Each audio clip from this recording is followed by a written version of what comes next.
오늘 은혜 받으실 하나님 말씀은 마가복음 11장 1절에서 10절까지의 말씀입니다.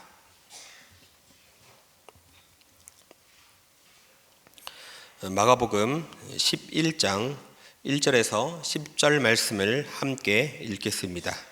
그들이 예루살렘에 가까이 와서 감람산 벳바게와 베다니에 이르렀을 때에 예수께서 제자 중 둘을 보내시며 이르시되 너희는 맞은편 마을로 가라.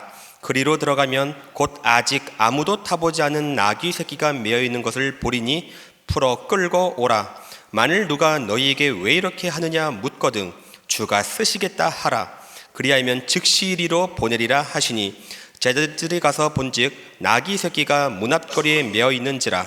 그것을 푸니 거기 서 있는 사람 중 어떤 이들이 이르되 나귀 새끼를 풀어 무엇 하려느냐 하매 제자들이 예수께서 이르신 대로 말한데 이에 허락하는지라.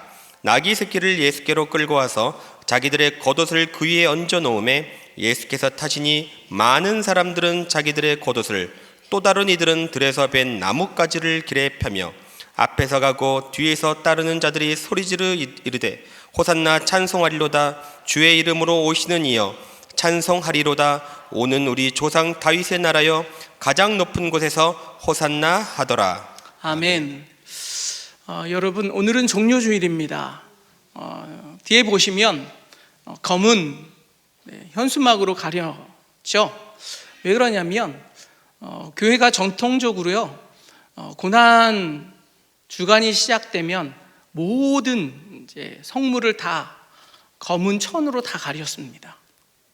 그리고 사순절 기간에는 보라색, 예수님의 고난당하심을 기념하는 보라색을 했다가요, 마지막 고난 주간에는 다 검은 천으로 모든 성물을 다 가립니다.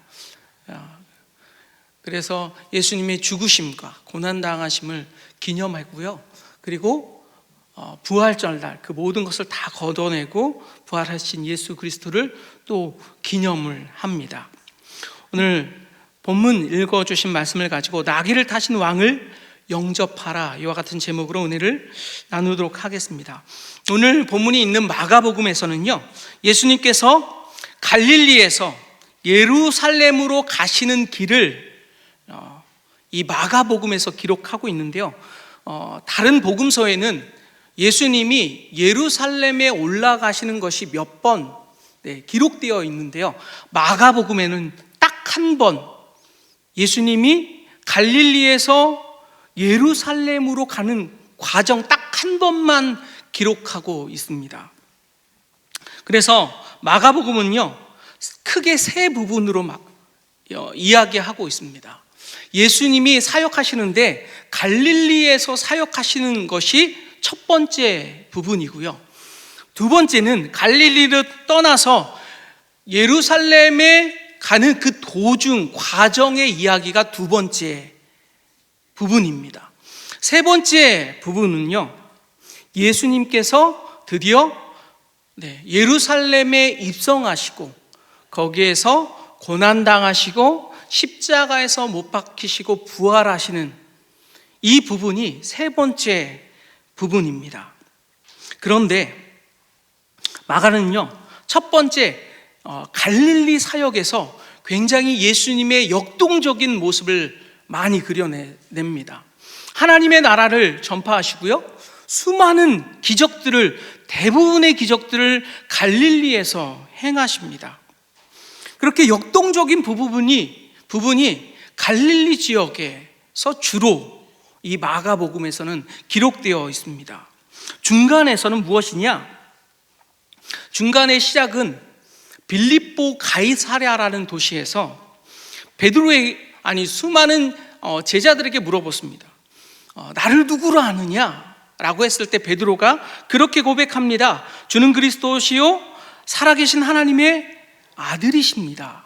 이 신앙 고백과 함께 예수가 자신이 누구신지에 대해서 드디어 밝히시기 시작합니다. 이것을 기독론이라 하거든요. 주로 그 두 번째 부분, 중간 과정에서는 예수님의 기독론과 또한 제자의 도래에 대해서 가르쳐 주시는 내용이 두 번째 부분이고요, 오늘 본문이 시작되는 이 마지막 여정 예루살렘에 들어가셔서 예수님께서 십자가에서 죽으시고 부활하시는 장면이 마지막입니다. 근데 이 본문에 마지막 여정인 예루살렘의 입성이 드디어 시작됩니다. 그런데 이 첫 번째 사역이었던 갈릴리 사역의 그 역동적인 하나님의 말씀을 전파하고 수많은 기적이 일어나는 그 사역과 정반대로 마지막 사역은요, 전혀 기적이 일어나지 않습니다. 전혀 치유가 일어나지 않습니다. 왜 그럴까요? 마가복음은요, 의도적으로 그렇게 표현합니다. 왜 그럴까요? 그것은 예루살렘의 전반적인 불신앙에 따른 결과였습니다. 그때 당시에 예루살렘은요, 종교적으로 지도층들이 있는 곳이 바로 예루살렘이었습니다. 그러다 보니까 예수님에 대한 메시지를 달가워하지 않았습니다. 갈릴리 지역은 유대 사회에서 가장 천대받던 지역이었습니다. 갈릴리 출신이라면 오래전부터 북방 민족들과 혼합되었던 그런 지방이었기 때문에 그들을 천대했습니다. 신앙의 정조를 지키지 못한 배역한 지역으로 낙인 찍고 그들을 몹시 싫어했습니다. 또한 갈릴리 지역은요, 바로 위에 가이사랴라는 도시가 있었는데 그 가이사랴에서 로마인들이 집정관들이 모여서 이 이스라엘을 통치하였기 때문에 많이 친로마적인 사람들이 많이 기거하였고요. 로마의 영향권 아래 들어있었기 때문에 그 갈릴리 지역을 또한 싫어했습니다. 또 싫어한 이유가 또 하나 있었는데 그 가이사랴의 바로 밑에 있었기 때문에 이 가버나움에 온 이스라엘의 세금을 걷는 장소로 가버나움을 택해서 거기서 세금을 걷게 했습니다. 그래서 유대에게 무거운 세금을 걷게 하는 곳이 또한 갈릴리 지역이었습니다.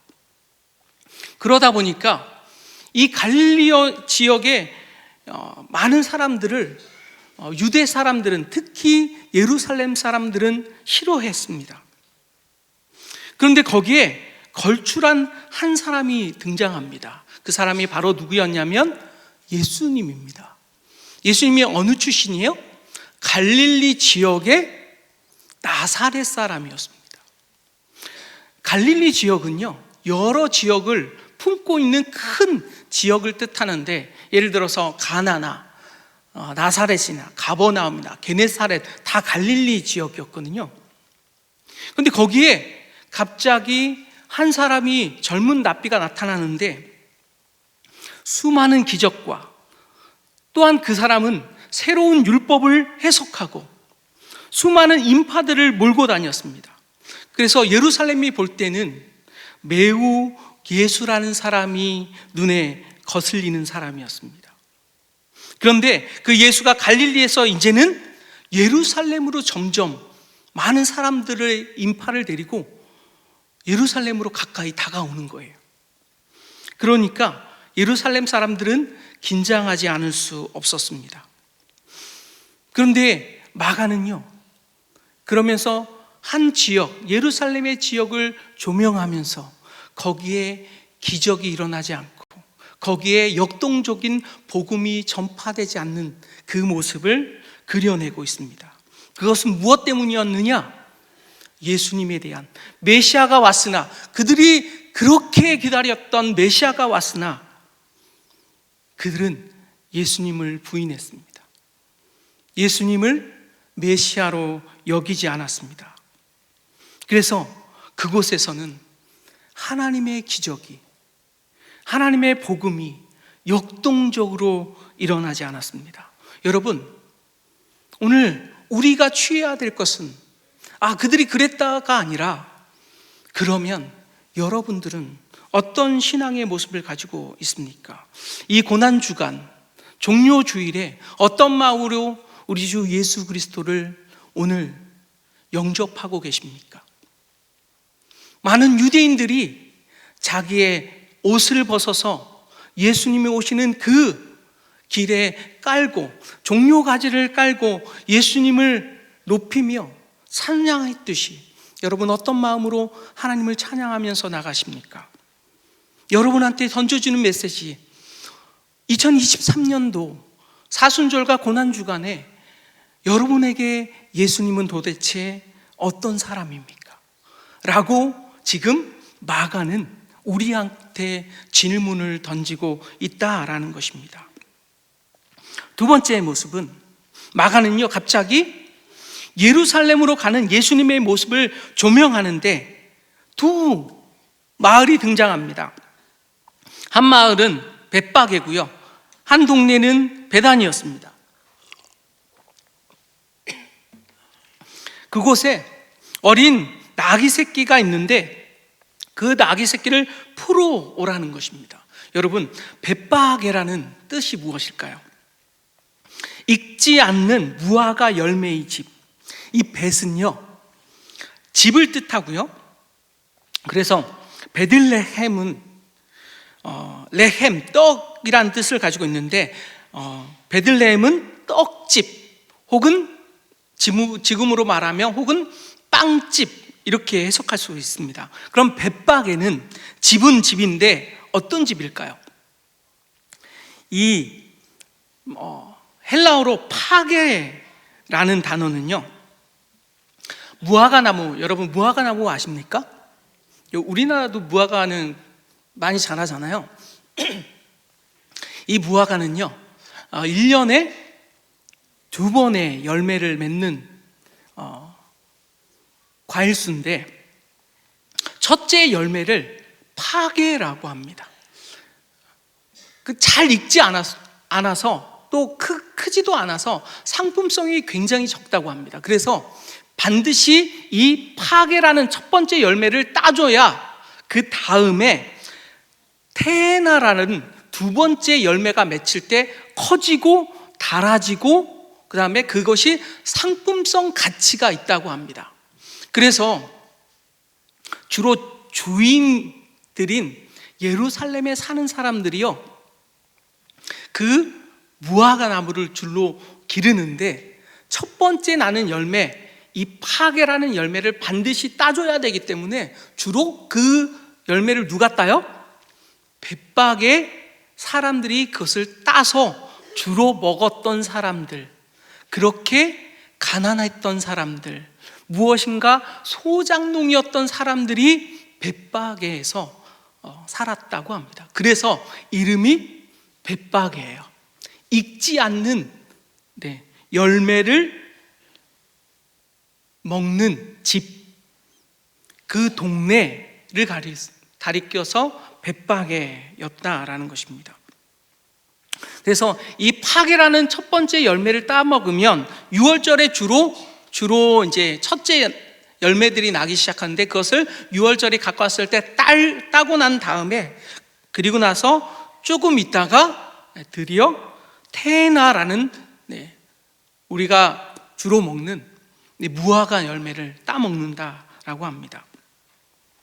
그래서 그것에 소작일을 하거나 주로 그것을 두 번째 열매는 테나를 먹을 수 없는 사람들, 그 사람들을 가리켜서 벳바게에서 사는 사람들이라고 가리켰다고 합니다.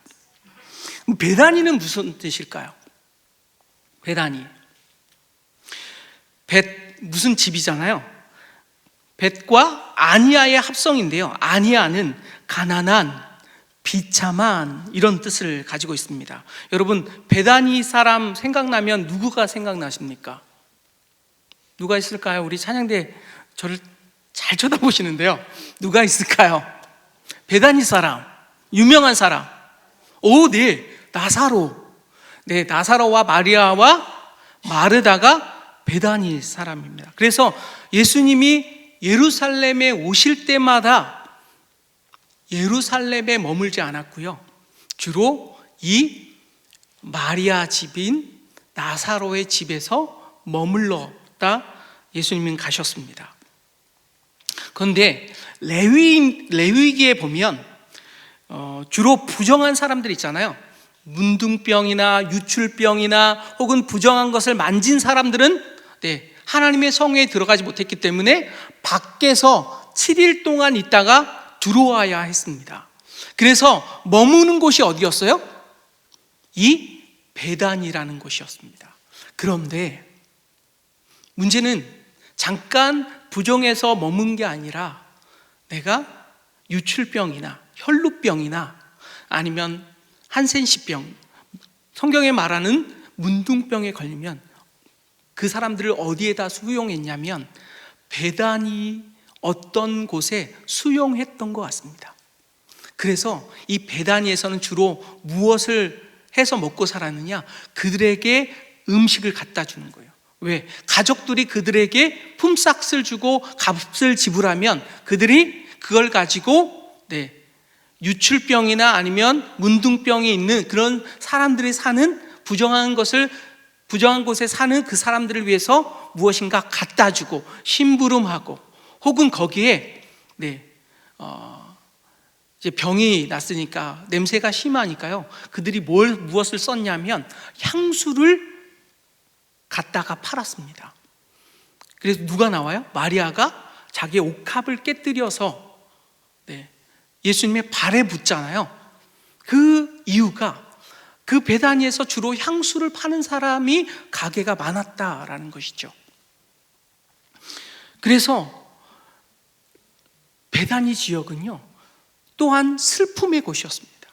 무엇인가 병들어서 가족을 만나지 못하다가 시름시름 앓다가 죽는 곳, 혹은 가족을 밖에서 간절하게 만나기를 원하는데 자기의 가지고 있는 부정한 병 때문에 그 바램을 가지고 항시 슬픔을 가지고 기다리면서 빨리 병이 낫기를 기다리면서 수용하는 그 동네에서 기다렸던 곳이 바로 베다니였다라는 것입니다.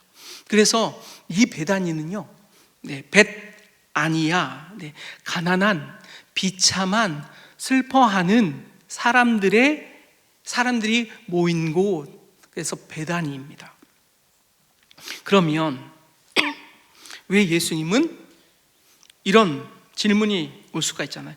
왜 예수님은 하필이면 그렇게 못 사는 열매가 다 익지도 않는 것을 따먹고 살 수밖에 없는 이 벳바게와 베다니에 있는 나귀, 어떤 사람한테는 그 나귀가 전부일 수 있잖아요. 이게 운송수단이잖아요. 지금으로 말하면 그 뭐죠? 조그만 그 트럭? 그걸 뭐라고 하잖아요. 옛날에 그 미니 트럭을 뭐라고 했는데 그게 굉장히 어려운 사람들이 주로 끌고 다니는 거였잖아요. 포통가? 그랬죠. 주로 그게 나귀가 그런 역할을 했다고요. 무엇인가 짐을 옮겨다 주면서. 왜 그랬냐면 여리고에서 예루살렘까지 갈 때는요 여리고가 해발 밑에 있었어요. 해저 250m 정도의 아주 낮은 곳에 있었거든요. 바닷물보다 더 낮은 250m 정도에 있었거든요. 거기에서 예루살렘은 약 해발 850m에 있습니다. 그러니까 1000m 정도를 올라가야 예루살렘에 갈 수 있는 거예요. 그러니까 이 나귀를 끌고 짐을 끌고 어디다 데려다 주는 거예요? 예루살렘까지 데려다 주는 무엇인가 택배 역할을 해주어서 먹고 살아가는 그 나귀를 끌고 오라는 거예요. 아니 그 동네에서는 그 나귀가 전부일 수 있잖아요. 근데 왜 하필이면 그렇게 못 사는 지역에 이 벳바게와 베다니에 매여 있는, 왜 또한 성경학자들은요 분명히 벳바게라고 나와요. 성경학자들 그렇게 추정하고 있어. 왜 그러냐? 거기 가보시면 성지순례 가면요 벳바게에 예수님이 나귀를 타고 가시는 동상을 세워놨고요. 거기에서 나귀를 끌러서 갔다라고 그들은 다 추정을 하고 있습니다. 그런데 성경에는 두 개 지명을 같이 거론을 합니다. 왜? 마가는 왜 그랬을까요? 또한 왜 예수님은 그렇게 가난한 동네에, 재산이라고 별로 없는 그 동네에 굳이 그 나귀를 풀어서 가져오라고 이야기하고 있을까요? 마가는 어떤 의도에서 그렇게 우리 가운데 그 지식을 전달하고 있을까요? 무엇일까요? 그 이유는요, 하나님께서 쓰시는 사람은 그것을 내어줄 준비가 있는 가난한 사람이었다라는 것입니다. 그러니까 마태복음 5장에 보면 마음이 가난한 자는 복이 있나니, 그 다음에 뭐예요? 하나님의 나라가 그들의 것이잖아요. 그들은 비록 가난했으나 예수님을 구주로 받아들일 마음의 준비가 되어 있던 사람이었습니다. 바로 앞에는 어디가 있어요? 예루살렘이 코앞에 있어요. 저 산 꼭대기에 예루살렘의 높으신 사람들이 다 살아요. 그리고 주로 종교 지도자들이 거기에 다 살아요. 그들은 그러나 예수님을 구주로 받아들이지 않았습니다. 그러나 베다니와 벳박의 사람들은, 그들은 마음이 가난했기에 예수님께서 쓰시고자 그 나귀를 풀어오라 할 때 그는 묻지도 따지지도 않고 그 나귀를 풀어서 가게 합니다. 여러분, 우리 가운데 두 번째 메시지 무엇일까요? 주님께서 쓰시고자 하되 여러분 마음의 준비가 되어 있습니까? 여러분, 얼마나 예수님께서 쓰시고자 할 때 마음의 준비가 되어 있습니까? 오늘 벳바게와 베다니 같이 낮은 사람 되어야 한다라는 사실입니다. 여러분, 낮은 마음을 갖는 사람이 영적으로 부자요 구원받는 자인 줄로 믿습니다. 여러분, 그렇습니다. 오직 예수님이면 그에게는 충분했습니다. 그러기에 자기 소유였던 나귀를 풀어서 감에도 불구하고 그를 허용했다라는 것입니다. 여러분, 예수님이면 충분합니까? 그리스도면 충분하십니까? 저는 돈도 필요하고요, 저는 무엇도 필요합니다, 저는 이거를 도저히 놓을 수 없습니다, 그런 것들이 여러분 다 있잖아요. 여러분, 내려놓으라는 것입니다. 하나님 앞에 드릴 준비가 되어 있는 사람들, 그 사람이 베다니와 벳바게의 사람이었다라는 것입니다. 여러분, 그러면 어떻게 그거를 확정할 수 있나요? 여러분 보세요. 예수님이 십자가에 지기 전에 베다니에 살았던 한 여인이 자기의 옥합을 깨뜨려서, 그런 그 나드 한 옥합이 어느 정도의 값어치였습니까? 품꾼이 1년 동안 노동의 가치였습니다. 여러분, 연봉이 어떻게 되세요? 대충 10만 원씩만 계산해도 그게 3,600만 원이잖아요. 그 정도의 값어치 있었던 나드 향유 옥합이었다라는 것입니다. 그런데 그것을 값없이 깨뜨려 예수님의 발에 붓습니다. 이 출신이 어디였다라는 거예요? 베다니였다라는 것입니다. 또한 성경은요, 마리아와 마르다와 나사로가 예수님이 올 때마다 예수님을 영접하고 함께 거닐며 함께 있었던 그 사람들, 그 사람이 또한 베다니 사람이었다라는 것입니다. 그로써 그 사람들은 예수님을 맞을 준비가 되어 있었다라는 것이죠. 그리고 마지막으로 어린 나귀를 끌고 오라, 이것은요 어디에 예언되어 있냐면 스가랴서에서 예언되어 있는데 9장 9절과 10절에 쓰여 있습니다. 자막을 띄워주시죠. 이렇게 쓰여 있습니다. 9절부터 10절 보시면, 시온에 따라 크게 기뻐할지어다, 예루살렘에 따라 즐거이 부를지어다. 보라, 내 왕이 내게 임하시나니 그는 공의로우시며 구원을 베푸시며 겸손하여서 나귀를 타시나니 나귀의 작은 것 곧 나귀의 새끼니라. 내가 에브라임의 병거와 예루살렘의 말을 끊겠고 전쟁하는 활도 끊으리니 그가 이방 사람에게 화평을 전할 것이요 그는 그의 통치는 바다에서 바다까지 이르고 유브라데 강에서 땅 끝까지 이르리라. 이렇게 기록되어 있습니다. 여러분, 로마 시대의 역사가였던 요세푸스라는 사람이 있는데요, 이 요세푸스는 유대인이었거든요. 그래서 주로 유대인의 역사를 또한 그가 기록해 놓았는데, 그가 기록해 놓은 그 역사책에 나귀에 대해서 이렇게 설명하고 있습니다. 이 스가랴서에서 나오는 겸손하여 나귀를 타시나니, 이 표현은요, 유대인들이 전쟁을 할 때 저 적군과 무엇인가 사자가 가서 협상을 하게 됩니다.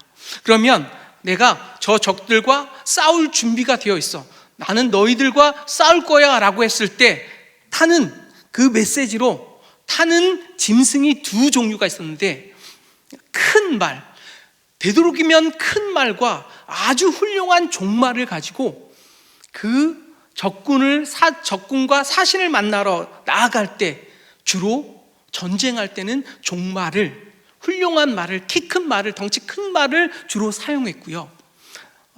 나는 저 적과 싸울 의사가 없어, 나는 저 적과 화친을 맺을 거야, 평화의 계약을 맺을 거야 라고 했을 때 무엇을 탔냐면 바로 나귀를 탔다라는 것입니다. 여러분, 그러면 예수님이 오늘 본문에, 아니 스가랴서에 뭐라고 나와 있어요?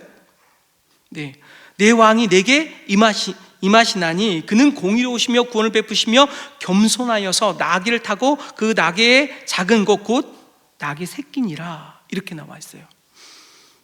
그런데 문제는 뭐냐면요, 이스라엘 백성이 나중에 후반절에 가면 뭐라고요? 호산나 다윗의 자손이여, 높은 데 호산나, 이렇게 외칩니다. 무슨 뜻일까요? 여러분, 이스라엘 유대인들은, 그들은 아브라함의 자손이었기 때문에 다 이미 구원받았다라고 다들 그렇게 여겼습니다. 그러면 앞으로 나는 아브라함의 자손이기 때문에, 구원받았기 때문에 앞으로 무엇을 해결해야 되냐?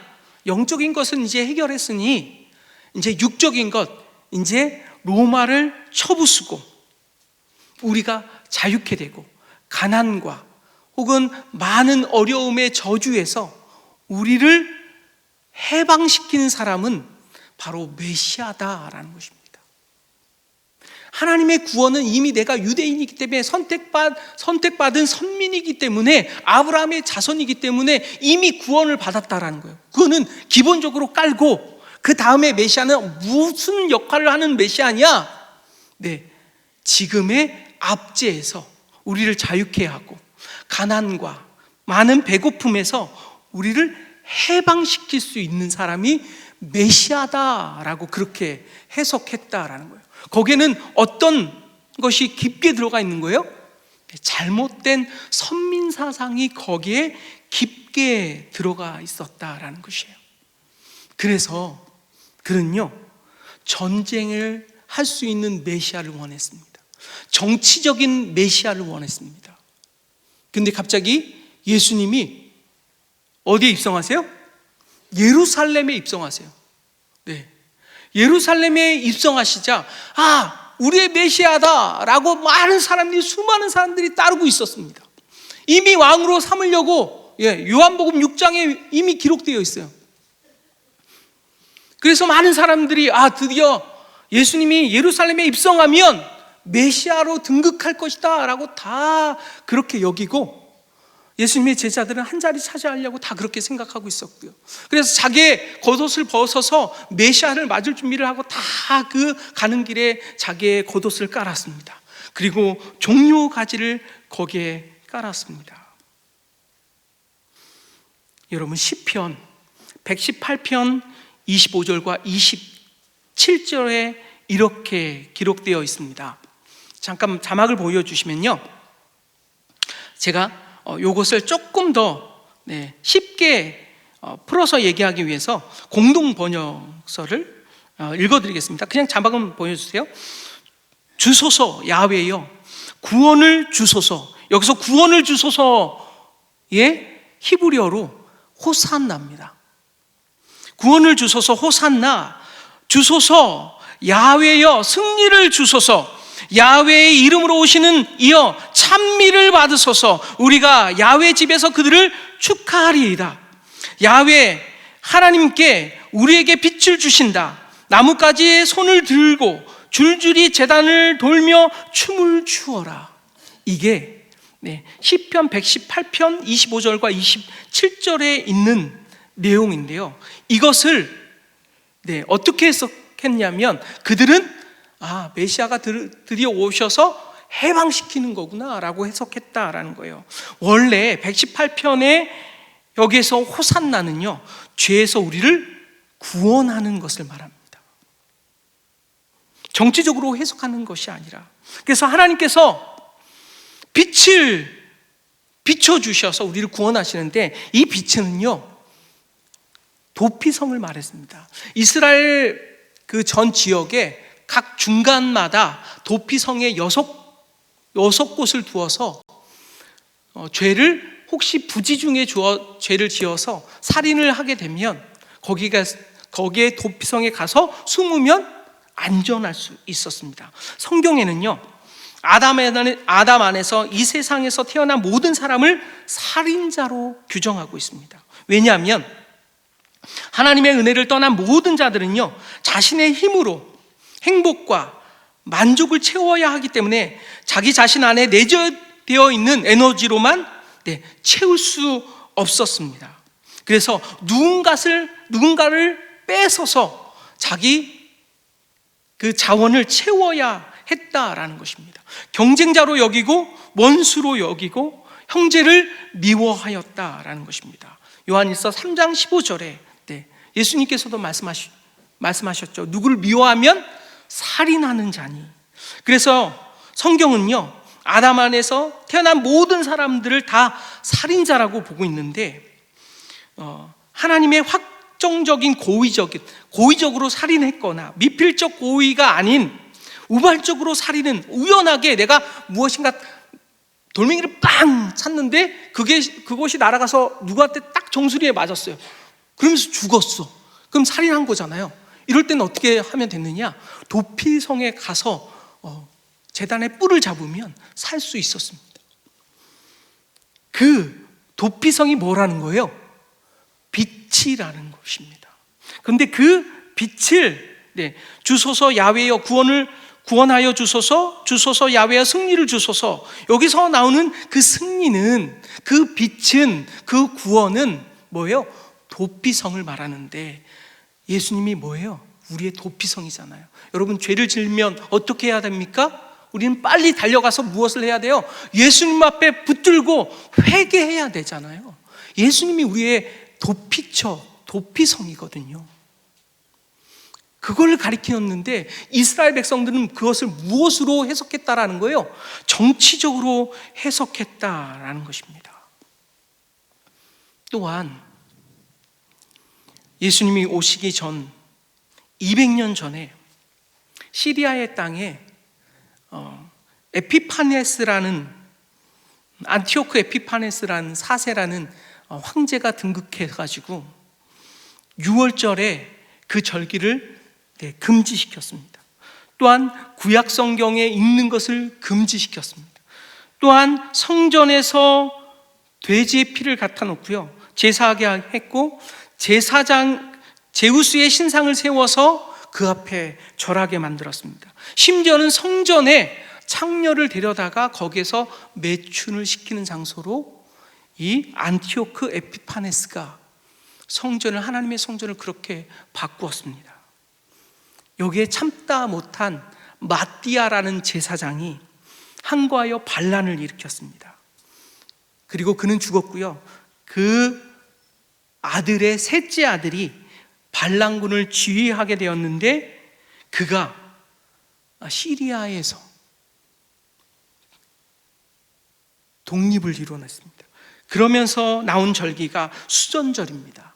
수전절에서는 그래서 성전을 깨끗하게 하고 종려가지를 흔들고 그리고 외쳤습니다. 호산나! 주님 우리를 구원하셨다! 이렇게 흔들었습니다. 그 혁명을 마카비 혁명이라 했습니다. 그때 수전절 때 흔들었던 것이 바로 종려가지였습니다. 그런데 지금 이스라엘 백성이, 유대인들이 예루살렘에 입성하는 예수님에게 종려가지를 흔든다라는 것은 무엇을 의미해요? 그 마카비 혁명처럼 지금 로마를 쳐부수고 우리의 구원자가 되어달라라고 지금 요청하고 있는 거예요. 그러면 누가 당연히 싫어했겠어요? 로마 사람들이. 당연히 헤롯 땅들이 싫어했겠죠. 그 다음에 거기에서 나오는 막대한 커미션을 먹는 제사장들이 싫어했다라는 것입니다. 그런데 예수님은 분명히 말하고 계십니다. 나는 무엇하러 왔느냐? 나귀를 타고 가는 것을 보면 무엇을 알 수가 있습니까? 나는 너희들의 평화를 위해서, 구원의 평화를 위해서 왔지 정치적으로 너희를 해방시키러 온 것이 아니다 라는 것을 지금 나귀를 타고 설명하고 있는 거예요. 여러분에게는 어떤 예수님이 여러분 마음 가운데 어떤 종말을 혹은 어떠한 나귀를 타고 오시기를 원하십니까? 분명히 기록되어 있습니다. 11절에, 스가랴서 11절에 어떻게 기록되어 있어요? 너는 나와 피로 계약을 맺었으니 나 그 피를 생각하여 사로잡힌 너를 물 없는 굴에서 건져내리라. 내가 이 나귀를 타고 피의 언약을 행하여 너를 구원하겠다 라고 지금 선포하고 있다라는 것입니다. 왜요? 스가랴의 선지자의 예언된 말씀을 가지고 오늘 그들에게 메시지를 던지고 있는데 그들은 그것을 받을 준비가 안 되어 있어요. 그들이 환영했던 그들이 어떻게 했어요? 나중에는 십자가에 못 박아라 이렇게 외쳤다라는 것입니다. 제가 어느 날 인터넷에 한 편지를 받아봤습니다. 그리고 편지를 읽고 제가 정말 펑펑 울었던 적이 있습니다. 죄송하지만 피아노 반주 가능할까요? 주달려 죽은 십자가. 조용히 좀 쳐주세요. 잠깐 그 편지를 제가 읽어드릴게요. 여러분 잠깐만 주목해서 들으세요. 장순례님, 저는 39세 사랑받지 못한 주부입니다. 매일매일 남편은 술에 취해 집으로 들어와 저를 짓밟고 때리고 심지어는 부엌에 있는 칼로 협박합니다. 당신처럼 아이를 잃어버린 여자는 죽어도 싸! 벌써 이 말만 수백 번째입니다. 저는 39살 주부입니다. 저에게는 3년 전 수빈이라는 어린 아들이 있었습니다. 자상한 남편과 단란한 가정, 그야말로 꿈같이 행복한 날을 보내고 있었습니다. 그러던 어느 날 충격적인 일이 일어났습니다. 2001년 4월 23일, 아직까지 날짜조차 잊을 수가 없는 그날, 저는 아이의 생일을 맞이해 선물을 사기 위해 시장에 나가야 됐습니다. 홀로 집을 보게 된 아이에게 밖에 절대로 나가지 말라고 신신당부하고서 케이크와 곰인형을 사들고 집에 왔는데 아이가 보이지 않는 겁니다. 온 동네를 다니고 울먹이며 미친 사람처럼 아이를 찾으려고 애를 썼지만 찾을 수가 없었습니다. 남편과 시댁 식구, 친정 식구들 모두 비상이 걸렸습니다. 경찰에 의뢰하고 몇천 장의 전단지를 거리마다 부착했습니다. 장난 전화만 간간히 걸려오기를 10일째 문제의 전화가 걸려왔습니다. 낯선 50대 아저씨의 목소리입니다. 현찰 5천만 원을 약속 장소로 가져오면 아이는 살려주겠다는 것입니다. 원하는 돈을 들고 갔지만 아이는 돌아오지 않고 다시 전화가 걸려왔습니다. 5천만 원을 더 추가해서 보내달라고 합니다. 아이의 목소리를 한 번만 더 듣게 해달라고 사정하고 울부짖었지만 그는 말했습니다. 이 아이는 잘 있다. 그러니 걱정 말고 돈이나 가져오라. 느낌이 안 좋았습니다. 약속 장소에 나타난 남자를 잠복하고 있던 경찰 아저씨들이 총을 겨누어서 체포했습니다. 저는 유괴범을 붙잡고 우리 아이가 어딨냐고 물었습니다. 사모님, 죄송합니다. 유괴범이 알려준 곰팡이 나는 냄새 나는 지하실로 갔습니다. 거기에는 손과 발, 입에 청테이프가 발라진 채 아랫배 밑에 7개 정도의 칼자국이 있는 우리 아이가 누워 있었습니다. 정말 죽은 것인가 흔들어 보고 가슴에 귀에 대어보고 귀에 대어봤지만 반응이 없었습니다. 세상에 태어나 5번째 생일이었던 날에 어이없게도 납치를 당해야 했던 우리 아이 수빈이 지금 살아있다면 개구장이 초등생이 되었을 텐데 커서 어떤 사람이 되고 싶냐고 물으면 아이는 항상 경찰 아저씨가 되고 싶다고 말했습니다.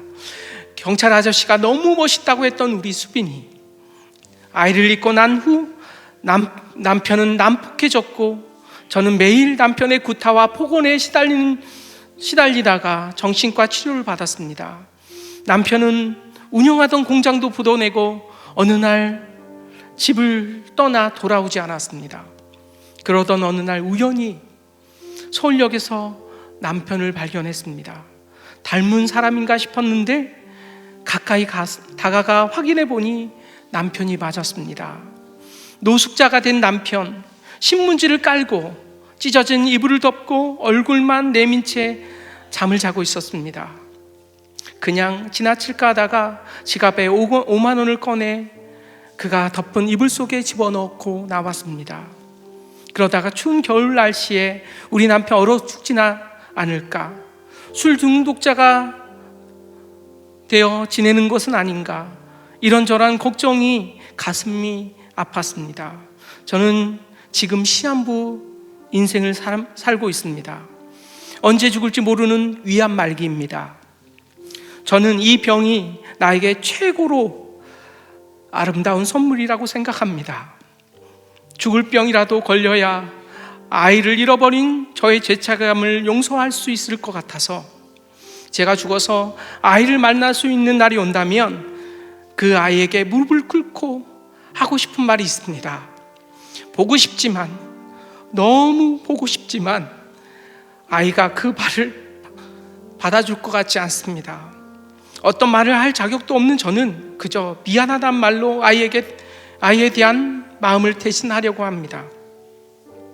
39세 나의 인생 여기까지밖에 안 됩니다. 지금까지 저는 아이를 잃은 슬픔 때문에 슬퍼하고 힘들었습니다. 죽고 나서 남편이 노숙자가 된 모습을 본다면 전 밀려오는 슬픔의 눈물을 흘려 그 피를 남편에게 뿌려줄지도 모르겠습니다. 사랑했던 우리 남편 다시 일어나서 멋진 사업자가 되기를 바랄 뿐, 아이를 잃고 힘들었던 우리 남편 얼마나 괴로웠을까. 그러나 얼마나 고통스러웠으면 술의 힘으로 빌려 살았을까. 처음엔 이해하지 못했던 남편 마음 이제는 충분히 이해합니다. 제가 떠나는 날에는 슬픔도 함께 날려보냈으면 합니다. 안녕히 계세요, 수빈 아빠. 못난 저는 먼저 떠나렵니다. 행복하세요. 경기도 안양시 박달동의 장술래. 제가 이 글을 읽고 펑펑 울었습니다. 갑자기 한 장면이 생각나서 펑펑 울었습니다.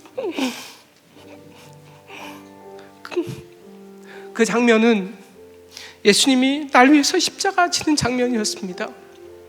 한 가정에 이 수빈이라는 아이 때문에 완전히 망가지고 깨어진 것처럼 우리 하나님이 우리 주 예수님을 보내시기까지 얼마나 힘드셨을까요?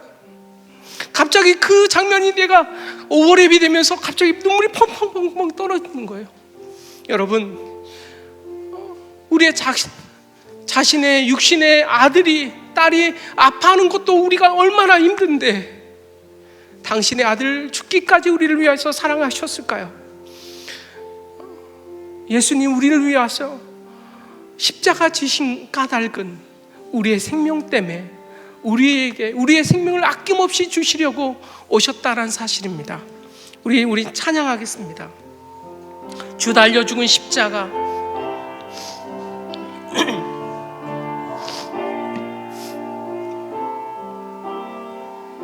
같이 찬양합니다. 주 달려 죽은 십자가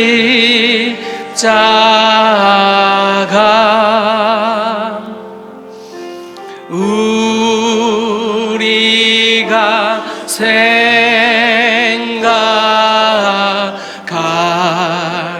때에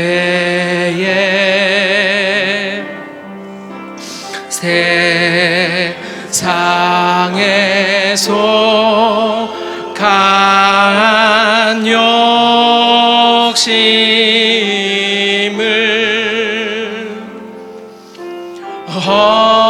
헛된 줄 알고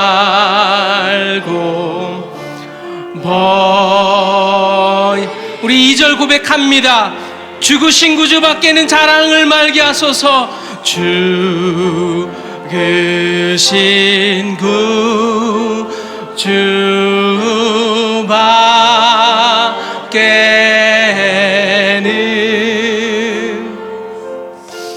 자랑을 말게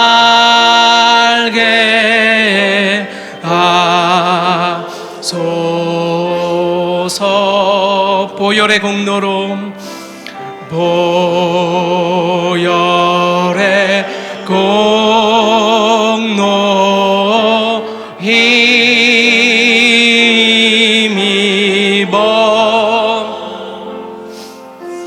교만한 마음을 버리네. 우리 허밍으로 찬양합니다.